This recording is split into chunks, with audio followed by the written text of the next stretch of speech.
निश्चितपणानं या सोलापूर विधान परिषदेच्या निवडणुकीच्या निमित्तानं आज जे मतदान झालेलं आहे की विक्रमी मतदान झालेलं आहे. 616 मतदार त्या ठिकाणी होते. एक मयत आहेत, एक परदेशात आहेत. जवळपास उपस्थित असलेल्या पैकीची पैकी 614 मतदान झालेलं आहे. आणि मला पूर्णपणे खात्री आहे की 500 क्रॉस आम्ही करतोय. त्यामुळे एक चांगल्या मताधिक्य घेऊन आमचा विजय या ठिकाणी निश्चित आहे. खासदार धैर्यशील मोहिते पाटील असं म्हणतायत की फक्त 16 मतांनी आम्ही सुरुवात केली होती आणि आता 16 मतांनीच आमचा विजय होईल. कुठून येतो एवढा कॉन्फिडन्स? आज जर आपण जिल्ह्यामधली परिस्थिती पाहिली तर माझे असलेले सगळ्यांबरोबरचे संबंध अत्यंत जिव्हाळ्याचे. आज महायुतीच्या माध्यमातून भारतीय जनता पार्टी, आदरणीय शिंदे साहेबांची सेना, अजितदादांची राष्ट्रवादी, RPI, त्याचबरोबर महाविकास आघाडीतले पण आमदार मंडळी, काही काँग्रेसची सुद्धा मंडळी, काही सगळ्याच जे पक्ष आहेत ते सर्वांनीच या ठिकाणी मला सहकार्य केलं. आपण सगळ्यांनाच माहिती आहे. आणि अशा परिस्थितीत जर काही पार्लमेंटमधले जर सदस्य बोलत असतील तर किती अभ्यास आहे त्यांनी आत्मपरीक्षण करावं. आणि असा जो कॉन्फिडन्स आहे त्यांचा, आज राज्याचं राजकारण केलेली माणसं, आज एक माणूस त्यांच्याबरोबर फिरायला नाही या जिल्ह्यातला. ही दुर्दैवी अवस्था का झाली की अशा पद्धतीचा एक चुकीचा कॉन्फिडन्स त्यांनी कायमस्वरूपी मनामध्ये ठेवला. कोण कुठं जातं, हे माझा ती माझा, ह्याच्यामधूनच आज जिल्ह्यामध्ये त्यांची दयनीय अवस्था झालेली. काही मतदारांनी जे आहेत ते गॉगल घातले कारण त्यांच्या मतदारांवर विश्वास नव्हता. व्हिडिओ रेकॉर्ड होणारे गॉगल घालून त्यांनी मतदान केलं असा आरोप त्यांनी केलेला आहे. नाही, तसं काही विषय नाही. असं मला तर काही जाणवलेलं नाही किंवा काही नाही. नाही, त्याने चोर बाजारात आणलेला असेल गॉगल त्यांनी. अदृश्य शक्ती आमच्या पाठीशी आहे असं म्हणतायत आणि दावा करतायत की आमच्या उमेदवार किती पडतील त्यांना मतं, असं तुम्हाला वाटतं? मी या ठिकाणी जबाबदारीने बोलतो. 500हून अधिक मतं घेऊन मी या ठिकाणी चांगल्या मताधिक्यानं निवडून येतो. त्यांच्या वाट्याला 3 अंकी आकडा सुद्धा पार करणार आहेत. अशा पद्धतीची परिस्थिती या ठिकाणी जिल्ह्यामध्ये निर्माण झाली.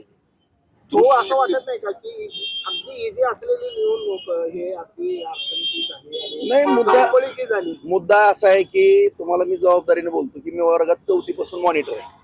आणि कुठलीही निवडणूक लढवत असताना आदरणीय देवेंद्र फडणवीस साहेबांच्या मार्गदर्शनाखाली, शिंदे साहेबांच्या सुनेत्रताईच्या मार्गदर्शनाखाली आणि जयाभाऊच्या सहकार्याने, सगळ्या माझ्या मित्रांच्या सहकार्यातून ही निवडणूक लढवत असताना कुठलीही निवडणूक मी गांभीर्याने घेतो. कधीही काही अशी शेवटचं मतदान जोपर्यंत आपण पाहिलं असेल, उत्तर तहसीलमध्ये 2 मताचं ते त्यांना थोडं दिसत नव्हतं कमी, ते शेवटचं मतदान होईपर्यंत मी तिथं थांबलो. म्हणजे आम्ही एक हाडाचे कार्यकर्ते, शेवटच्या क्षणापर्यंत लढण्याची एक क्षमता आमच्यामध्ये असते. त्यामुळं आम्ही प्रत्येक निवडणुका जिंकण्यासाठी आम्ही अत्यंत प्रामाणिकपणानं शेवटच्या टोकापर्यंत जाण्याची आमची मानसिकता तयारी असते. 22 तारखेला अकलूजला विजयी सभा होणार. 22 तारखेला विजयी होईल. त्यानंतर मला मुंबईला जावं लागेल आणि आल्यानंतर नक्की अकलूजला मी सभा त्या ठिकाणी घेणार. अकलूजच्या सुद्धा मंडळीनं मला मतदान केलं नाही. माळशिरस तालुक्यातले सुद्धा 97 पैकी 60 मतदान त्या ठिकाणी मला झाल्याची पूर्णपणे खात्री आहे. त्यामुळे त्यांचं सुद्धा आभार मानणार. आणि अकलूजच्या माळशिरसच्या जनतेला नेमकं कशा मानसिकतेतली माणसं आहेत, आता मी कधी बोललेलो नव्हतो, परंतु मला ते सांगणं अत्यंत गरजेचं वाटतंय. कारण निवडणुकीमध्ये जर आपण पाहिलं असेल तर ही निवडणूक विधान परिषदेची होती. त्यांनी DCC बँक किंवा व्यक्तिगत काय मुद्द्यावरती कुठले व्हिडिओ व्हायरल करणे किंवा काय असे जे प्रकार केलेले आहेत, आता असं जर त्यांना काय वाटत असेल तर मग मला त्या ठिकाणी सगळं विश्लेषण त्या ठिकाणी करावं लागणार आहे. आणि आपल्या उपस्थितीमध्ये सगळंच करू आपण. आणि माळशिरसचा उल्लेख करतोय पण बाकीच्या 4 मतदारसंघाचा नाही, सगळ्या जिल्ह्याने सांगितलं ना. आता 500 पार जी होतोय ती अख्ख्या पूर्ण जिल्ह्याने, विशेष करून त्या ठिकाणी ज्यांनी ही निवडणूक म्हणजे बिनविरोध होत होती. आता शेवटी लोकशाही निवडणूक हे झाली, आनंदाची बाब आहे, तो बाब नाही. परंतु मुझे गिनो ही जी मानसिकता त्यांची आहे ना, त्याच्यामुळे मी तिथला उल्लेख करतो. आणि मला त्या ठिकाणी दर 15 दिवसाला, महिन्याला तिथल्या जनतेचे प्रश्न सोडवण्याकरता आता मी जिल्ह्यातला आमदार आहे. त्यामुळे मला त्या ठिकाणी जावंच लागणार आहे विशेष त्या ठिकाणी. आणि तिथली जी गुंडगिरी आहे किंवा दहशत आहे किंवा कुठल्याही पतसंस्था असेल, DCC बँकेचा मुद्दा आहे, कशा पद्धतीने लुटली गेली, 600-700 कोटी रुपयाचं कसं कर्ज घेतलं, सुमित्रा पतसंस्थेच्या माध्यमातून काय केलं, इतर पतसंस्थेच्या माध्यमातून काय केलं, या सगळ्याच गोष्टी आता आम्हाला तपासावं लागणार. त्या जनतेची एक आशा आहे. मी जात होतो प्रचाराला, मी 4 वेळेस गेलो. सगळ्या त्या मतदारांबरोबर जनतेची भावना होती की भाऊ तुम्ही या भागामध्ये लक्ष द्या आणि तुम्ही लक्ष दिल्यानंतर नक्कीच आमचे बुडलेले पैसे वसूल होतील, तुम्ही काळजी करू नका. ज्यांनी पैसे बुडवले ते वसूल करण्याचं काम राजेंद्र राऊत सारख्या कार्यकर्त्यांनी या जिल्ह्यामध्ये केलेलं आहे.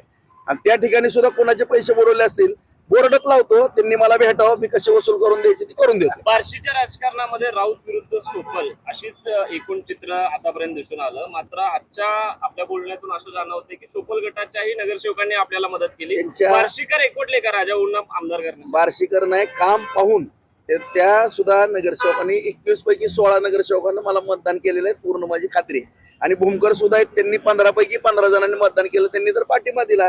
हे काम बोलतंय साहेब. शेवटी मी एक कामाचा माणूस आहे, रात्रंदिवस काम करणारा किंवा सगळ्यांच्या मदतीला धावून जाणारा एक मी कार्यकर्ता आहे. त्याच्यामुळं त्यांनी व्यक्तिगत घ्यायला काही संबंध नाही. निवडणुका होणारच आहेत. माझा व्यक्तिगत कुणाला दोष नाही किंवा द्वेष करत नाही किंवा कुणाबद्दल मी टार्गेट करत नाही. परंतु असं जर कुणी मला टार्गेट करण्याचा प्रयत्न केला इंडिव्हिज्युअल, तर मग मी मला माझ्या स्वभावावरती येणं क्रमप्राप्त आहे. भाऊ खरं उत्तम जानकरांनी यांनी आपल्याला या निवडणुकीमध्ये मदत केली, उघडपणे ते तुमच्या पाठीशी राहिले. माझे आमदार राम सातपुते मात्र त्यांच्यावर टीका करतात. त्यांचं असं म्हणणं आहे की भाजपचे कार्यकर्ते त्यांना स्वीकारणार नाही. तुम्ही म्हणता की जिल्ह्याचे आमदार तुम्ही होणार आहेत, तुमच्याकडे एक जबाबदारी असणार आहे तर समन्वय घडवण्याची.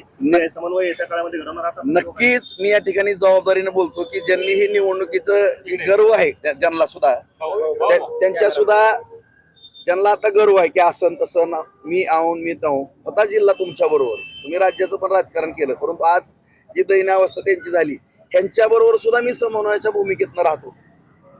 त्यांच्या गेल्या महिन्यापर्यंत माझा संवाद त्यांच्याबरोबर सुद्धा चालू होता. परंतु अशा पद्धतीनं चुकीच्या पद्धतीनं आमच्यासारख्यावर टीका टिप्पणी, कारण आपण पाहता की मी जिल्ह्यामध्ये कधी कोणावरती टीका टिप्पणी करत नाही, काही नाही. आणि आदरणीय देवेंद्र फडणवीस साहेबांच्या परवानगीनंच मला त्यांनी पूर्ण सूचना दिल्या आहेत की राजाभाऊ हे राजकारण आहे, राजकारणामध्ये आपल्याला कुणाचीही गरज कधी पडते, त्यामुळे मी मित्रत्वाचे संबंध निर्माण त्यांच्या मार्गदर्शनाकडे करतो. जिल्ह्यामध्ये मी कुठं भाषण करत नाही, परंतु कुठल्याही तालुक्यामध्ये गेल्यानंतर तिथे 4-5 जे नेते असतात सगळ्यांना भेटतो, नमस्कार करतो, अत्यंत मित्रत्वाचे. आणि त्याचंच एक उदाहरण म्हणून या ठिकाणी आज ही फळ मला चांगल्या पद्धतीचं मिळालेलं दिसून येतं. समन्वय घडवून आणणार आहे जानकर आणि राम सातपुतेंमध्ये समन्वय घडवून आणणार आहे. नक्की ते पण मित्र आहेत, हे पण मित्र आहेत, कुठेही कोणाचे वाद होणार नाहीत याकरता मी नक्की काळजी सगळ्यांची घेईन. म्हणजे सोपलांसोबत पण समन्वय येत्या काळामध्ये दिसून येईल. नाही, त्यांचं माझं काय बांधाला बांध नाही. शेवटी आमची एक विचाराची लढाई, त्यांच्या कारकिर्दीमध्ये ज्या घटना घडत होत्या त्याला विरोध म्हणून नाही, असं काय त्यांचं माझं त्यांनी माझा बाण टोकारला मी त्यांचा तसा मुद्दा नाही. परंतु जी काही त्या ठिकाणची मानसिकता असायची राजकारणामध्ये त्याच्यामुळे काय घटना घडल्या असतील. आणि आता जर आपण 1 वर्षामध्ये पाहिलो, तुम्ही पाहिलेल्या आहेत सगळ्या निवडणुका, मी त्यांचं नाव सुद्धा घेतलेलं नाही किंवा त्यांच्यावरती टीका पण केलेली नाही. शहराच्या राजकारणामध्ये नगरसेवक कसे वाटले तुम्हाला? म्हणजे नगरसेवकाची भूमिका ही संधी आहे? अजिबात नाही. सगळ्यांनी अत्यंत एक चांगल्या मोठ्या मनाने मला या ठिकाणी सहकार्य केलेलं आहे आणि आपल्या माध्यमातून मी सगळ्यांचा ऋणी आहे. सगळ्या जिल्ह्याची अत्यंत प्रामाणिकपणाने सेवा करण्याचा मी या प्रयत्न. निवडणुकीच्या माध्यमातून पुन्हा एकदा सोपल आणि राऊत हे मैत्रीचं पर्व सुरू होईल.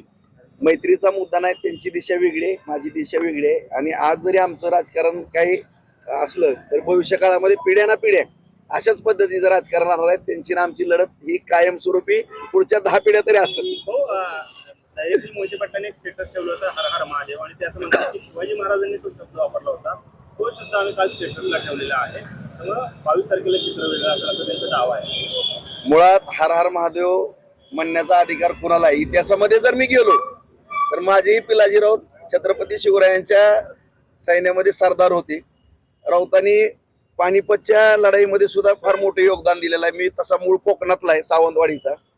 आणि आम्हाला निजामशाहीच्या आदिलशाहीच्या बॉर्डरवर एक सैनिक म्हणून आमच्यावरती राजांनी जबाबदारी टाकलेली होती. आणि ह्या इतिहासाची पानं जर चालली तर कुणाचा इतिहास कसा आहे माझ्या तोंडनं निघलं तर फार झोमणार आहे. त्यांना त्यांनी इतिहासाच्या वाटे जाऊन हर हर महादेव ही खऱ्या छत्रपतींच्या मावळ्याला शोभता येते.